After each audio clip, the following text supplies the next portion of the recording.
Do you ever go into the other room to get something, and then you get into the other room and you forget what it was you went in there for? I keep blaming that on I've used up my hard drive space. Is that what that is? Well, you know, little kids, what do they got? About 3 or 4 things in their mind? They remember everything. Just not much there. But after a few years of learning all the things we do, you use up your hard drive space. Well, you know, many environmental toxins, including even commercial skincare products, contain neurotoxins and hormone disruptors, and they can affect our memory. So we all know that fish oil is brain food. And now there's a study showing that fish oil may reduce the incidence of cognitive decline and brain atrophy in older adults, improving memory function. Well, it shouldn't be a big surprise, should it? Well, you know, this is good news in light of one person per minute being diagnosed with Alzheimer's disease. Well, it's a pretty common thing. Millions of people around the world are certainly suffering from it. But we've known for a long time that, I mean, the brain is made up of about 60% fat. And we need healthy fats, and fish oil provides that DHA that we need. In fact, about 97% of the fat that we have in our brain that comes from the essential fatty acids is DHA. Not the EPA part, just for those of you that know about essential fatty acids. So we don't want trans fats in there clogging it up. No, we want the right fats in there. And if they are, I mean, it's obviously going to be a positive thing. So to find out now that it actually works in a study is pretty exciting news. Well, you were saying all over the world, but also there's over 5 million people in the United States that have Alzheimer's disease. And it's the leading cause of death. Well, it's the 6th leading cause of death. Right. Well, it's a common thing. When we look at this study that was published in the journal Alzheimer's and Dementia in July of 2014, there's a group of Rhode Island researchers who looked at the regular use of fish oil and measured cognitive decline at the same time and brain atrophy. So what they did is they studied normal older adults, and they also studied those that had mild cognitive decline and those that already had evidence of Alzheimer's disease. And what they found is they followed them over about 6-month intervals with neuropsych testing and with serial MRI studies, is that fish oil helped those people who were the ones that were at risk for developing it, Vicki, but hadn't quite yet started.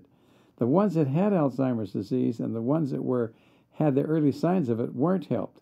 But those people who were at risk for it, those that had the fish oil did a lot better than those that didn't.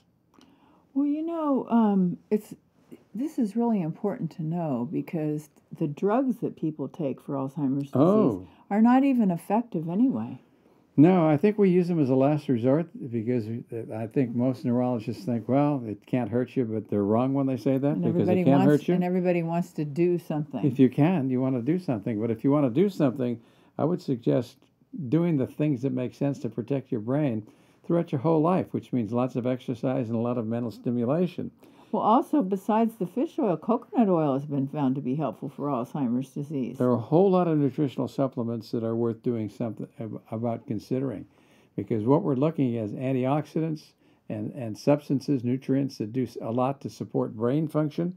Things like niacinamide, fish oil, curcumin, coconut oil, vitamin D3, anything that will support mitochondrial function, keeping in mind that the mitochondria is the energy plant in our brain cells as well as the rest of the cells in our body. And when we have highly functioning mitochondria that can produce the energy that we need, Alzheimer's disease can't happen. So it's a very important thing to keep in mind.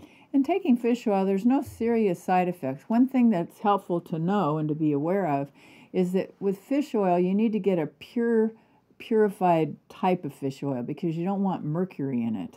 Well, right. Well, maybe you want to use a product that comes from a reliable company. There are a lot of fish oils that are just fine, but there's also the problem, like you said, of mercury.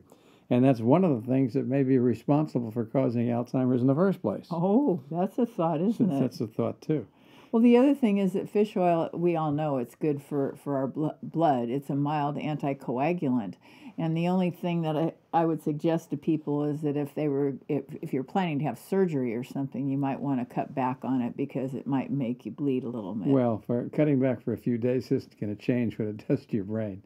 These are long-term effects that we should keep in mind. That are good. Absolutely good and what we should be using.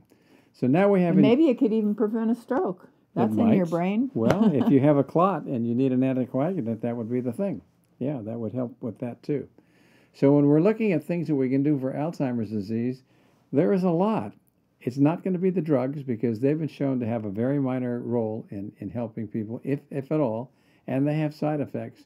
But taking care of things through lifestyle is probably the most important thing you can do, and then making sure that you're taking in those nutrients that we need to keep our cells functioning at their best.